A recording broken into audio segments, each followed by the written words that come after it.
Muchas gracias a Saúl, le deseamos éxitos en su traslado hasta el aeropuerto y Que lo logre, que lo logre. feliz viaje. Bueno, yo he escuchado con atención todas las conferencias y las luces que nos han dado nuestros invitados en esta mañana. Y tengo dos puntos de vista y quisiera comenzar por allí con los panelistas. Y es que hay dos formas de mirar lo que viene pasando en la región en términos de competitividad y productividad. O ver el vaso medio lleno o ver el vaso medio vacío. Los que me acompañan aquí estoy seguro que ven el vaso medio lleno, porque por eso estas iniciativas, Nicolás, de crear la federación, por eso el aporte de la academia, por eso el aporte de los empresarios, que son optimistas y que quieren que esa competitividad y esa productividad redunde en beneficio para toda la región.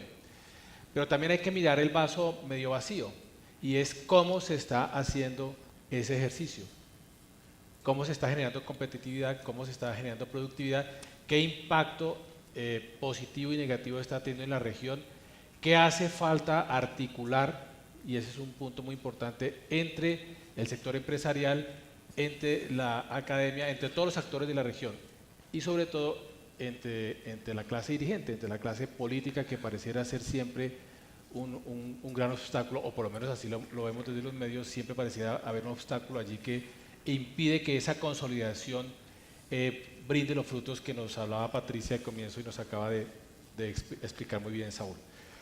Y en ese contexto quisiera empezar con Enrique Valle para preguntarle eso, desde la academia, cómo se puede aportar para mejorar esos índices de competitividad en el marco de este contexto y esta coyuntura que vive la región y que yo acabo más o menos de definir. Gracias, Ernesto. Pues me parece que el tema es tan relevante que estamos aquí precisamente por eso. Y si vemos el vaso, y hay veces más que medio lleno, porque todos estos esfuerzos que venimos haciendo y que son constantes y que vienen desarrollándose en el tiempo, están mostrando lo que decía Nicolás, es sume. Experiencias como la chilena y experiencias de otros países nos han dicho, no podemos seguir fraccionados, el Estado por un lado, la academia por otro lado, los empresarios por el otro, sino que tenemos que sumar. Y creo que ese es el gran aporte que estamos haciendo nosotros desde la Asociación de Empresarios de Chía, de Sabana, uniéndonos, confederándonos, lo que estamos haciendo desde la Universidad de La Sabana. Tenemos el programa Sabana Centro Cómo Vamos, en el cual el tiempo también nos colabora. Y cuando vemos que estamos muy regionalizados decimos, ¿y cómo nos integramos a Bogotá? Entonces montamos el Comité de Integración Territorial y estamos apoyándolo, entonces ya estamos unidos entre Bogotá y Sabana Centro. Luego decimos, actor importantísimo aquí es la Gobernación de Cundinamarca, meta ahí a la Gobernación de Cundinamarca, meta más empresarios, meta más municipios y pues estamos sumando todo el tiempo. La idea es que estamos muy fraccionados y hemos trabajado muy independientes cada uno. Saúl lo decía ahorita, estamos ya como universidades trabajando conjuntamente. Eso teníamos celos y teníamos cosas, no, ya nos unimos entre todos y hacemos las cosas en equipo y me parece que eso es lo que estamos aportando y yo creo que eso sí es un factor diferenciador del pasado y del futuro, que es que estamos sumando fuerzas que antes no nos uníamos, estamos sumando y haciendo una labor de enlace, de link, de amistad, de quitar los celos y un día me encuentro al lado del gobernador diciendo cedan esto y al lado después con Peñalosa cedan esto y vengan y trabajamos porque pues no podemos estar en esta fluctuación que una semana están felices y la otra semana están molestos, sino que tenemos que estar todos mirando el futuro, dónde queremos llegar y hacia allá estamos apuntando.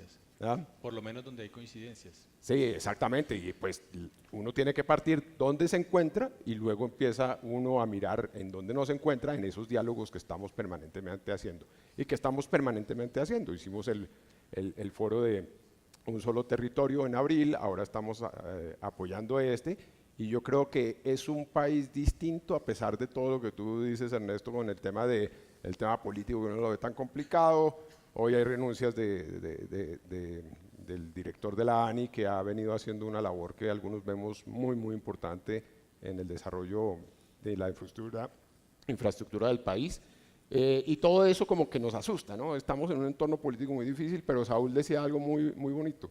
a pesar de todo este entorno, a pesar de la crisis económica de este año, de la quejadera cierta de los industriales, de los empresarios, de todo el mundo, pues hay que seguir apostando, el país tiene que seguir y tenemos que seguir con mucho positivismo de hay que invertir, hay que trabajar, hay que comprar, hay que gastar, hay que consumir, porque el país no se puede parar y somos un país pujante que tenemos que seguir sumando fuerzas para poder seguir adelante. Usted ve, es el vaso rebosante, es lo que estoy viendo.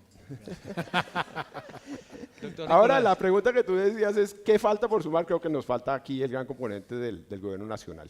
Sí. Nos parece que estamos sumando muchas fuerzas y nos falta tener aquí al gobierno nacional empujándonos y apoyándonos con presupuesto e ideas para no quedarnos un poco cortos. en esa misma perspectiva quería preguntarle a Nicolás, ¿cuáles son esas oportunidades que ustedes, los empresarios, los que le están apostando a todos estos procesos, están viendo que ofrece el territorio para tener esos indicadores de competitividad que hoy se ven muy positivos, pero que podrían ser muchísimo mejor, como tal vez lo decía también Patricia al comienzo? Ernesto, sí, mire, digamos que esto empieza con la lógica del sentido común. Yo miro que si una persona de edad, ojalá con alguna discapacidad, se montara a un bus, nos pondríamos de pie todos para cederle el puesto. En consecuencia, si nosotros estamos en este territorio, que es una de las regiones más competitivas de Latinoamérica, que con las cifras corregidas de Saúl, somos, incluido Bogotá, más de 140.000 empresas y podemos representar, quizás el mismo Saúl decía, las cifras sorprenden a los mismos investigadores, el 35% del PIB nacional. Pues es de interés de quienes hemos apostado por ese territorio desarrollar nuestras actividades económicas y en muchos casos, quizás la mayoría, además de venir a vivir en este territorio, pues es el interés de que el desarrollo que tenga y cómo se ocupe el suelo, cómo se use el suelo, resulte beneficioso para la calidad de vida de quienes habitamos, pero por supuesto también para la competitividad de nuestras empresas.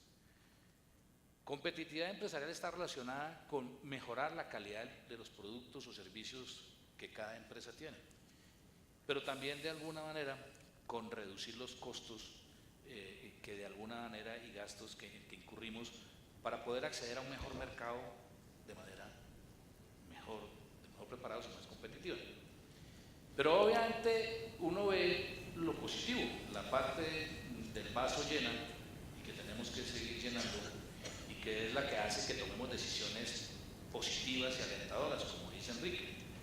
Es decir, en los mercados de capitales hay una frase muy conocida y es que en los mercados pasa lo que la gente cree que va a pasar. Entonces, si creemos que la acción de Ecopetrol va a bajar, todo el mundo sale a venderla para no perderle valor a la acción y no perder dinero, pero al salir a vender todo el mundo hace que haya una gran oferta, lo que hace que esa acción baje de precio. En el territorio pasa lo mismo. Si nosotros los empresarios no vemos la parte llena del vaso y creemos que podemos seguir llenando el vaso, no vamos a invertir, no vamos a apostar por este territorio y sobre todo a inmiscuirnos en las decisiones que tengan que ver con este territorio. Y eso, ya respondiendo a la pregunta, pues tiene que ver con qué, porque tenemos un territorio muy bien conectado. Hay problemas de movilidad y de acceso a Bogotá, pero estamos muy bien conectados. Los municipios hoy tienen unas vías que los interconectan de segundo e incluso de primer orden, que es una de las ventajas del territorio.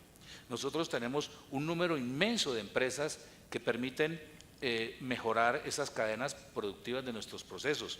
Tenemos regiones de la sabana con un alto nivel educativo y de formación tanto profesional como tecnológico. Tenemos riquezas y un potencial agrológico inmenso. La sabana ha sido siempre una despensa importante y ahora mirando la experiencia de Santiago de Fernando Soto, que en Santiago, en la región de Santiago se produce el 40% de los alimentos del país, pues la sabana de Bogotá también ha sido eso, aunque hoy sufre transformaciones importantes. Es decir, son tantas las ventajas. Hoy tenemos universidades asentadas, haciendo un trabajo muy importante en temas de estudios que permiten la toma de decisiones no solamente del sector privado, sino también del sector gobierno. Estas iniciativas de Federesa, que es tenernos como empresarios alineados con un mismo propósito, para llegar a engrosar las firmas de este gran batallón del Estado, la academia, la sociedad civil y muchas organizaciones sin ánimo de lucro en procura de mejorar las condiciones del territorio. Eso se traslada en grandes oportunidades. Muy bien. Juan Esteban Orrego, que es el director regional de FENALCO, seguramente nos puede dar luces para complementar esta primera ronda de preguntas recogiendo lo que han dicho nuestros dos anteriores expositores, y es qué es lo que hace falta en esa relación entre el sector público y privado para seguir mejorando las condiciones sociales de la región, que es un componente clave en todo este proceso de competitividad. Bueno, todas estas empresas son aportantes del desarrollo del sector. Entonces, esa gran cantidad de empresas que estamos hablando, entre medianas, pequeñas y las muy grandes, pues aportan vía sus tributos, vía todas las cosas que se van viendo en la región. Y realmente lo que hace falta ahí es devolverles la confianza para poder continuar llenando el vaso. Yo creo que al vaso le falta bastante por llenar, hay que trabajar, hay que ser optimista. En economía efectivamente pasa lo que todos creímos que va a pasar, pero no podemos partir de una base de que estamos muy bien, porque pues entonces nos vamos a tranquilizar y realmente se requiere un esfuerzo importante.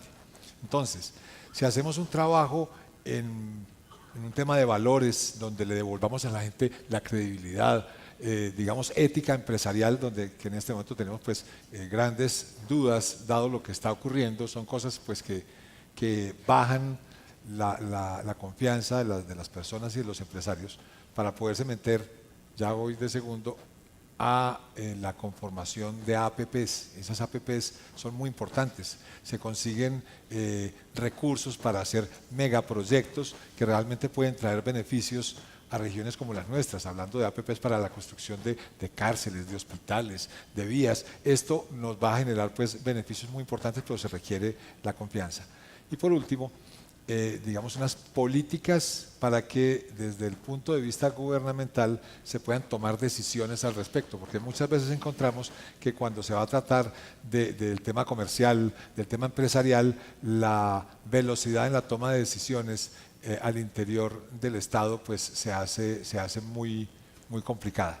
Y cerraría con un tema, devolviéndome al momento de la ética y de la confianza, hablar de parámetros que sean suficientemente claros y transparentes para todo el mundo, conscientes de que hoy pues hay unos esfuerzos que se vienen haciendo desde la veeduría, que se vienen haciendo con la Agencia de Colombia Compra Eficiente y todo lo demás. Ahí yo creo que falta continuar y dar más confianza y más credibilidad para que pues los empresarios se sigan metiendo en este mundo. Esta pregunta que les voy a hacer es para conocer una reflexión de todos, de los tres. Es importante la competitividad sin duda y es importante la productividad, pero también hay todavía muchos desafíos pendientes que atentan contra eso. Diariamente se hacen entre Bogotá y la región 385.000 viajes de ida y regreso. 25.000 de esos viajes son para temas de salud, que la gente va a Bogotá por temas de salud. Y casi 50.000 viajes son por razones de trabajo. O sea, todavía hay unas necesidades que no satisface la región y la gente tiene que desplazarse casi 30.000 viajes al día para recibir atención de salud en Bogotá. Algo se mencionó aquí, el tema del talento y de la educación. Por supuesto que el tema de sostenibilidad y recursos que precisaba Patricia al comienzo es otro desafío. Y algo que alcanzó a mencionar tangencialmente Saúl antes de irse es el tema de la transparencia. Es el tema, todo este ruido que hemos venido escuchando alrededor del tema de la corrupción en la región. Yo quisiera una reflexión de ustedes sobre ese tema en particular, eso cómo está atentando contra ese esfuerzo que ustedes están haciendo y qué habría que hacer para prender alertas o para que ustedes mismos creen mecanismos y barreras de contención ante esto que les acabo de decir. Doctor Enrique, le tocó de primeras. Muy bien. Yo creo que el tema de la ética que nos atañe a todos tiene que seguir siendo transversal. La gente está muy desanimada y con toda razón, eso sí hay que decirlo, y a nivel internacional es muy difícil de explicar todo lo que está pasando con las altas cortes y con toda la corrupción y con Odebrecht y todo eso. Pero me parece que es un momento histórico muy bueno porque es que se está destapando todo. Me parece que la corrupción no es nueva, no somos el país más corrupto del mundo, no tenemos los peores indicadores, uno sabe de cómo es México, cómo es Rusia y uno dice, todavía podríamos estar peor, gracias a Dios no, pero creo que se está destapando y se está trabajando en ese tema y me parece que eso es fundamental. Y tenemos que trabajar en valores. Yo creo que tenemos que desde los colegios y universidades trabajar mucho en valores. La parte técnica se puede enseñar fácilmente y se puede aprender. Mira, a mí algo que me encanta de Harvard, comparte todo el conocimiento. Todas las clases de Harvard están en internet. Usted no se puede graduar porque tiene que pasar los exámenes, pero usted podría estudiar cualquier cosa que exista de Harvard. O sea, el conocimiento está para todo el mundo, pero sí tenemos que concentrarnos en valores. Tenemos que enseñar valores, tenemos que fomentar los valores y tenemos que las personas que nos representan, que es por los que votamos, sean las personas más valiosas desde el punto de vista de los valores, para que no se genere esa dicotomía. Y tenemos un problema muy grande y es que todos, y esto sí es que algo que no terminaremos de resolver en el corto plazo, el gobierno y los gobiernos, los municipales, los distritales, los departamentales y los nacionales necesitan más recursos para sus programas. ¿Y a quién se los sacan? Pues al sector privado. El sector privado no puede todo el tiempo estar subiendo y subiendo. Entonces, aquí hay un tema que hay que meternos en el gobierno nacional, en los gobiernos departamentales y municipales, como decía Nicolás, para consensuadamente decir cuál es el nivel de tributación que se puede tener, que no sea asfixiante, que no sea como decía Arturo Calle en estos días, que no queremos contratar más gente, pero no podemos, y también lo decía Nicolás al principio, es que el tema de la carga laboral es complicada. Entonces, ¿cómo llegamos a ese consenso de lo que más necesita el gobierno, que es subir impuestos para más labores sociales? ¿Cómo hacemos que siempre se le pide a los mismos? Entonces, ¿cómo va a ser ese diálogo? Porque no puede ser que cada 2 años haya una reforma tributaria. No suben los impuestos porque nunca son para bajarlos, no ha habido la primera que sea para bajarlos, y el Estado tiene más plata, pero los empresarios son los que tienen menos plata. Entonces, ese diálogo me parece que es un tema que tenemos que resolver rápidamente para que podamos hablar y quitarnos esa discusión y pelea que estuvo en el sentido de cómo hablamos mejor y cómo nos quitamos esa desconfianza entre el sector público y el sector privado. Nicolás. Para mí la corrupción es la antítesis de cualquier desarrollo social, económico, ambiental. Yo creo que no especulan los que aciertan en decir incluso que la corrupción, si no se ataja, nos puede llevar muy pronto a llegar a ser un Estado fallido, como en la época de esas bandas y esos carteles grandes del narcotráfico que permearon casi toda la sociedad. Por eso yo sí creo que, como en las enfermedades crónicas y mortales, hay que hacer junta médica. Aquí debiéramos de hacer una junta de todos los sectores de la sociedad para atender esa grave enfermedad. Miren, la competitividad, ya lo hemos dicho, tiene que ver con cómo desarrollemos un territorio, con el uso del suelo que programemos, con la infraestructura, con el nivel educativo, con el desarrollo sostenible con consideraciones ambientales. Pero si las decisiones no se toman haciendo este tipo de reflexiones y análisis, sino atendiendo intereses particulares o de algunos pequeños sectores, pues simplemente el territorio no va a ser sostenible y la competitividad estará en entredicho. Esperemos que, como dice Enrique, estos esfuerzos del gobierno nacional y la importante labor de ustedes, los medios, también investigando y denunciando, ayuden a corregir este desorden. Pero hay circulando en WhatsApp, por ejemplo, una persona, la voz de una persona diciendo que es la materia prima de un país lo que hace que un país sea grande. Yo coincido con eso. La reflexión debe arrancar por cada uno de nosotros, por nuestros hogares, por la manera como dirigimos y tomamos decisiones en nuestras empresas, para de alguna manera dar un ejemplo. Hoy lo venimos diciendo, las personas quizás mayores, doctor Rafael, Mojica, a quien le debemos tanto ejemplo, pues sabemos que hay una crisis de valores que viene desde los hogares y se ve desde la infancia. Nosotros creemos que la federación y este tipo de eventos, y como lo decía en las palabras de bienvenida, debe estar inmerso en nuestros estatutos, en nuestra política, en nuestra visión y misión, un código de ética empresarial, un código de ética social, política y de gobierno. De otra manera, pues los niveles van a ser tantos de corrupción que vamos a llegar a ser un Estado fallido. Doctor Juan Esteban. Bueno, vamos a iniciar con la primera parte de la pregunta.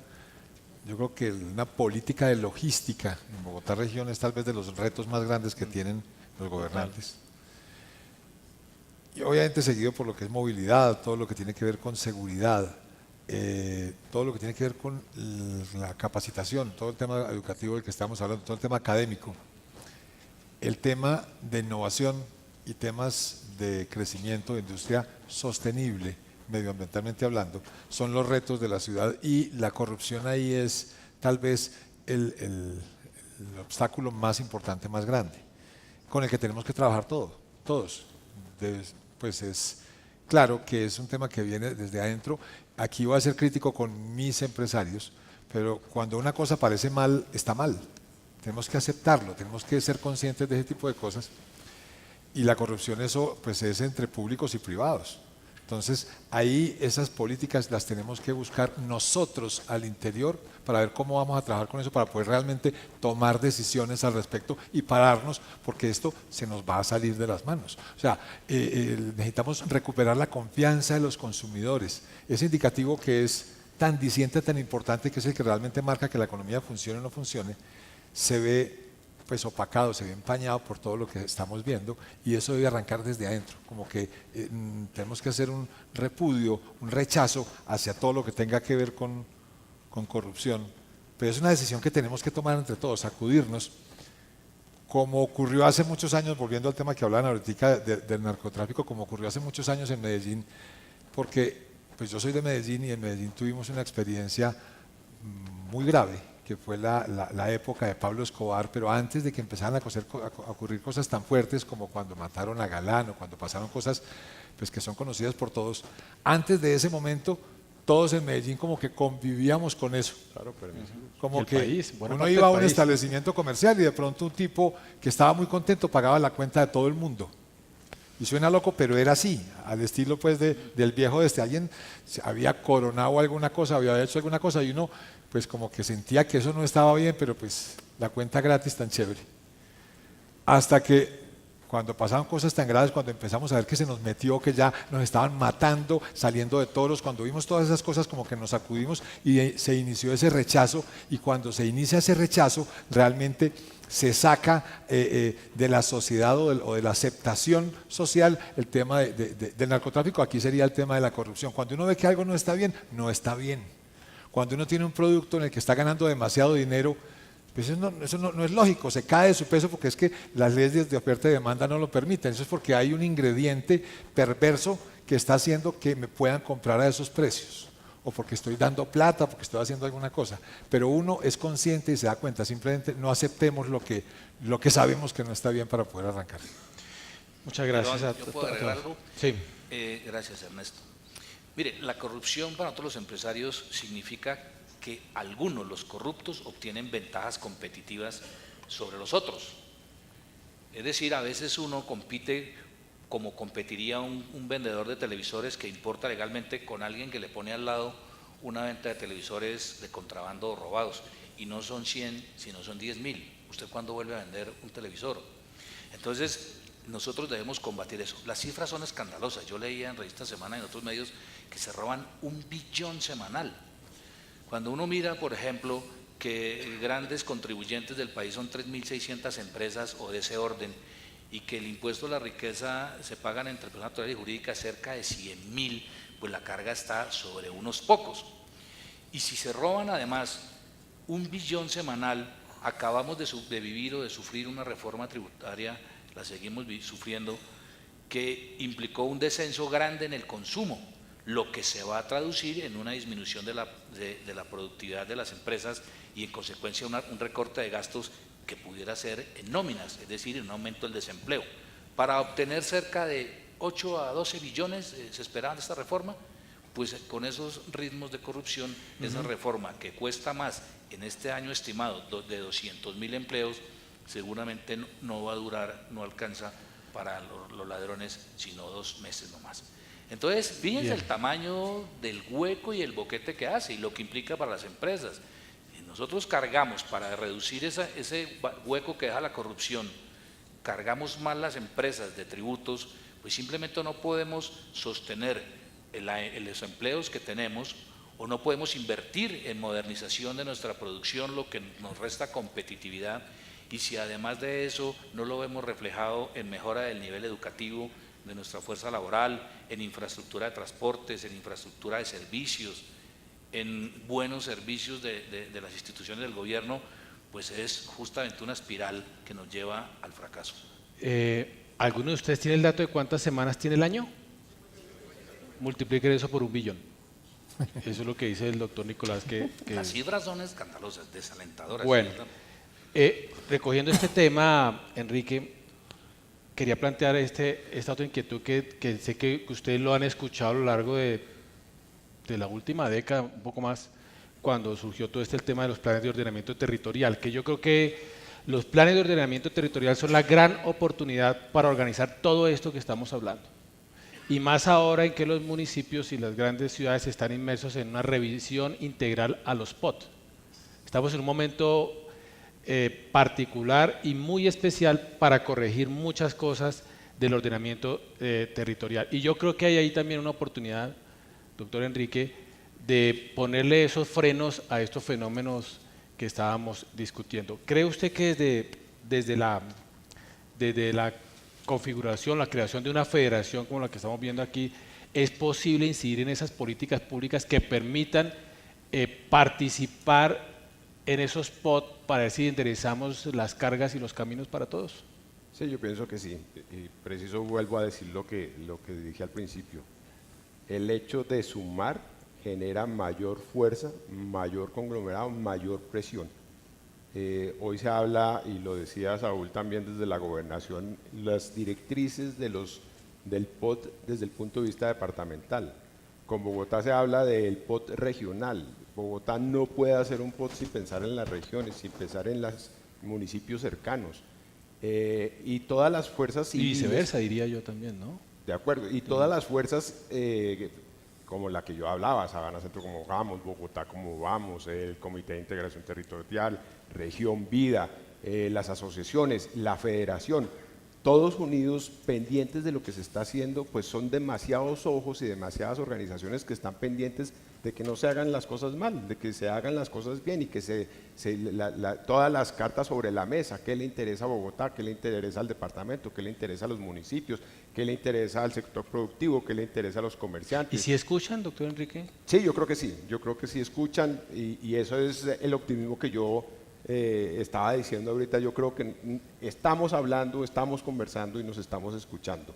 No todo, y afortunadamente, porque si no nos volveríamos también unos dictadores y nos hicieran caso en todo, sino en un diálogo que es de escucharlos y de ver cuáles son los intereses de cada quien, porque nada más legítimo que los intereses de cada quien. A mí me gustó mucho cuando Fernando dice, buenísimo que los privados ganen plata con las concesiones. Ahora, póngale un límite, entonces si se la ganan antes, pues que se la embolsillen y eso sea distribución de riqueza por todos lados, me parece excelente. Y yo creo que cada quien que representa un sector luche por su sector, pero mancomunadamente en tema de conjunto. Y yo creo que sí estamos haciendo una labor y creo que seguimos sumando y sumando para que todo el mundo nos oiga y podamos tener una articulación de los planes de ordenamiento territorial en los próximos 10 años que empiecen a hablarse porque no podemos seguir, como yo decía antes, una asociación de empresarios en Chía, una asociación de empresarios en Cota, una asociación de empresarios en Cajica, no puede ser. Entonces aglomerémonos, lo mismo, no puede ser el municipio X con su plan de ordenamiento territorial sin pensar en el conjunto.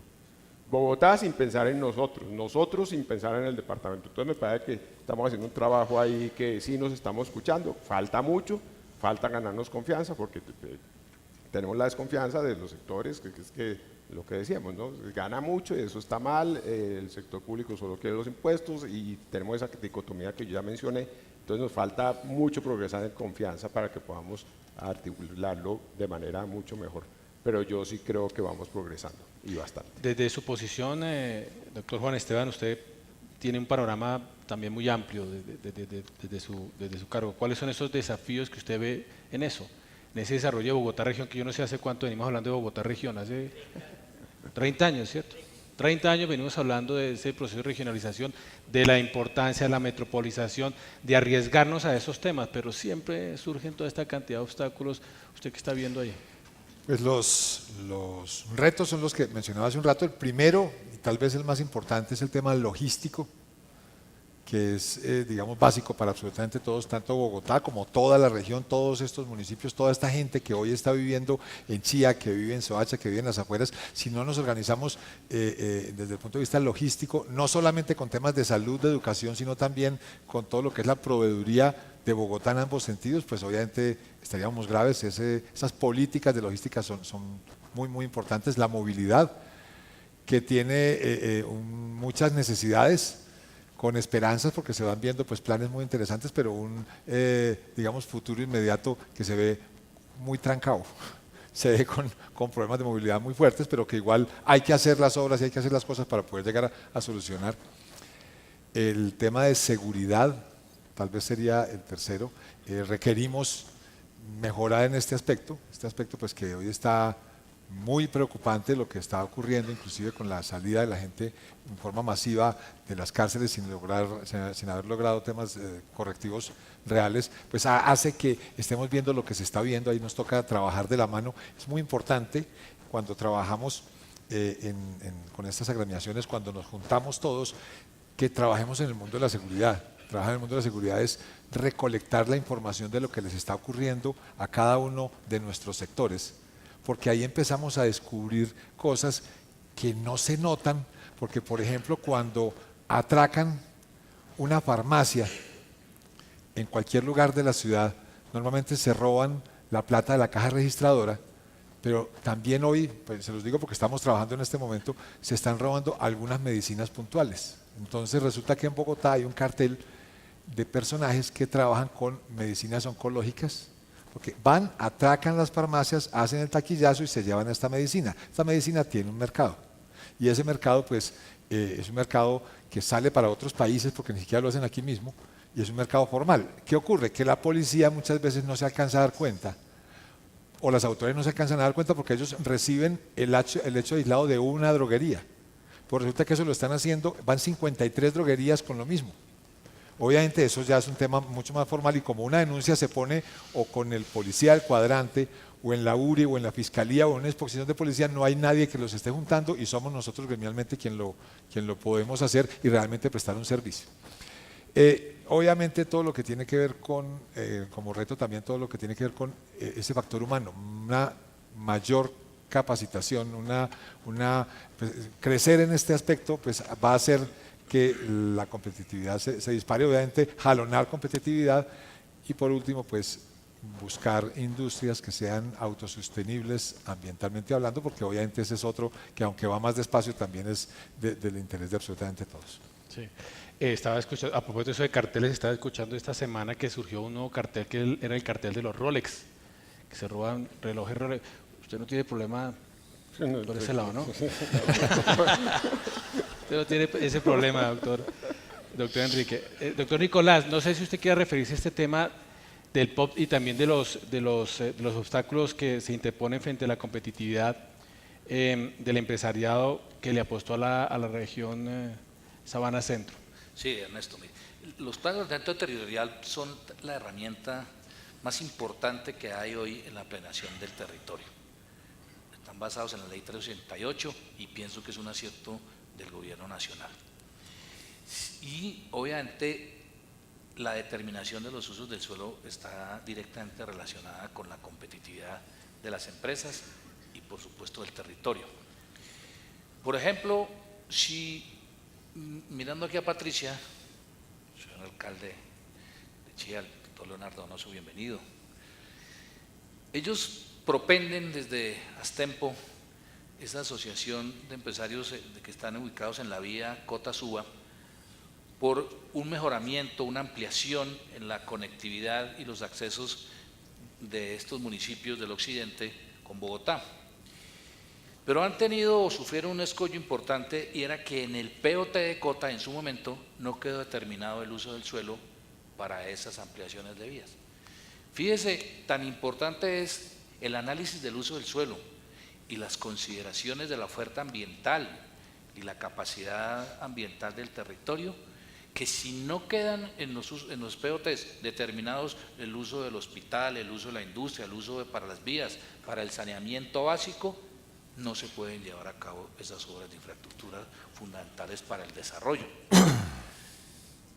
Retos importantes con los POTs, pues que sean armonizados, y para eso instancias como la CAR, como el CID, como la RAPE, como estas mesas de trabajo que ha propuesto la Gobernación y la Cámara de Comercio, y que nosotros desde FEDES apoyamos, que propendan por la armonización de los planes de ordenamiento territorial y evitar conflictos de uso. Por ejemplo, un municipio del norte de la Sabana, en la misión anterior, determinó un número importante de viviendas en unos planes parciales que implicarían para ese municipio multiplicar por 4 la población actual. Si lo propio hicieran los 20 municipios, dado este ritmo de crecimiento, eso ocurriría en menos de 10 años. Yo, por cifras que tengo, de pronto, doctor Leonardo, usted me corrige, pero la población que se espera para los municipios entre Cota, Chía, Zipaquirá, Cajicá y Tocancipá para el 2025 supera el 1.000.000 de habitantes. Hoy tenemos una limitante grande, y los municipios lo saben: la disposición de residuos sólidos. Es Mondoñedo, es el único sitio donde hoy se pueden atender la recolección de basuras, que suman miles de toneladas diarias, incluido Bogotá. El horizonte de este relleno es de cerca de 8 años. Y decir, ¿y después dónde van a quedar las basuras? Y si además crecemos en número de habitantes y la producción industrial también generando residuos, digamos, corrientes, en este caso, que llena a ese relleno, pues entonces en donde el tiempo de utilidad de este relleno pues se va a ver reducido, y en dónde van a quedar. Yo le pregunto a los alcaldes, ¿quién se va a dar la pela para que en su municipio se reciban las basuras, miles de toneladas diarias de Bogotá y los demás municipios? Eso va a ser muy difícil.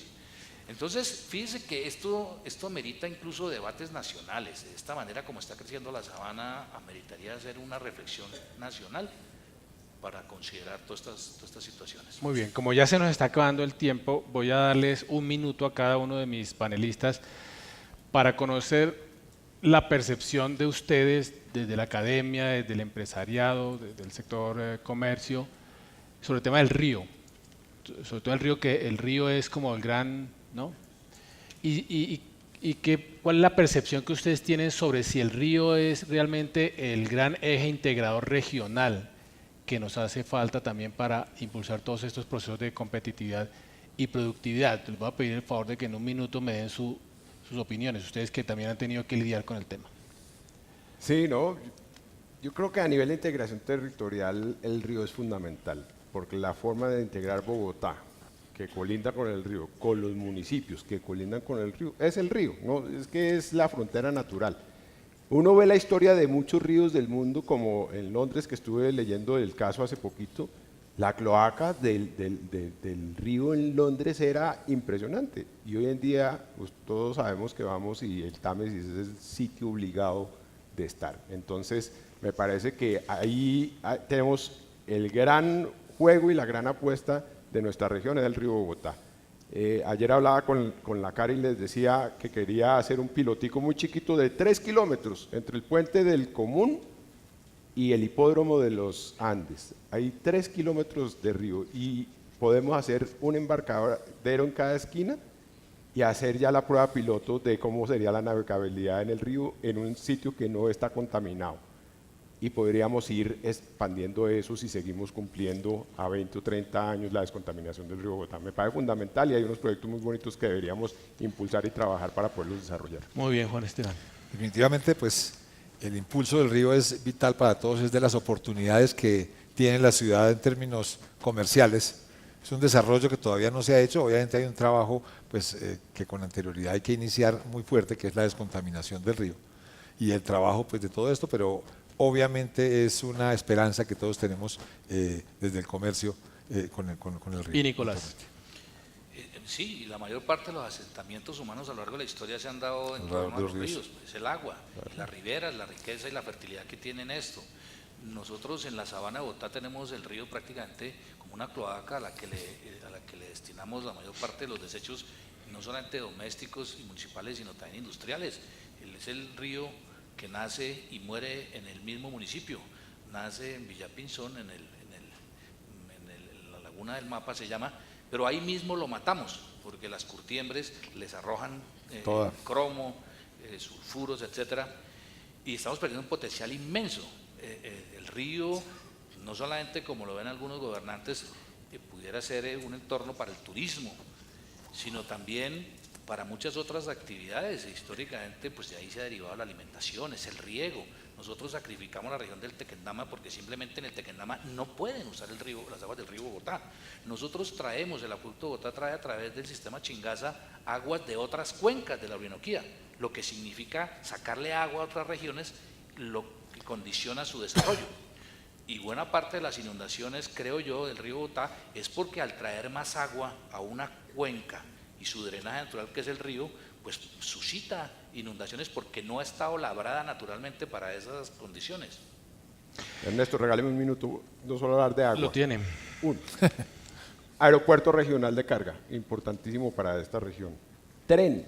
Yo soy usuario de Twitter y llevo diciendo al gobierno nacional, ¿cuándo? Soñemos, ¿cuándo? En el 2080 tendremos el primer tren bala de aquí a la costa. El tren bala va a 400 kilómetros por hora y de aquí a Cartagena son 1000 kilómetros. ¿Usted se imagina llegar en 2 horas y media a la costa y sacar nuestros productos y volvernos competitivos a nivel mundial? O sea, tenemos que desarrollar el tren, los aeropuertos, el río y las vías. Y creo que para allá estamos apuntando. Bueno, pues muchas gracias a nuestros panelistas. Decía el Nobel de Economía, el señor Krugman, que antes que hablar de competitividad había que apostarle duro a la productividad absoluta.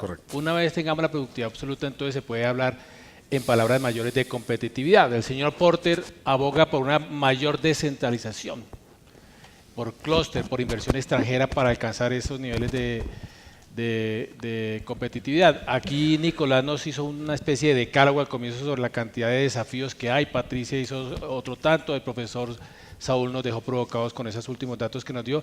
En fin, son muchos los desafíos que hay por delante, es bastante lo que se ha avanzado. Lo que hay que revisar es si lo que se ha avanzado y la forma como se ha avanzado en este tema de región y de competitividad y todas las apuestas que se están haciendo, ese es el camino indicado o todavía hace falta mucho trecho, particularmente de la mano del gobierno nacional y de los gobiernos municipales y locales. Esa es la gran tarea que tenemos y yo insisto, el POT es una gran oportunidad que tenemos todos aquí en la región porque todos compartimos este mismo espacio. Muchas gracias a todos por su atención, muchas gracias a ustedes. Muchas gracias, Ernesto.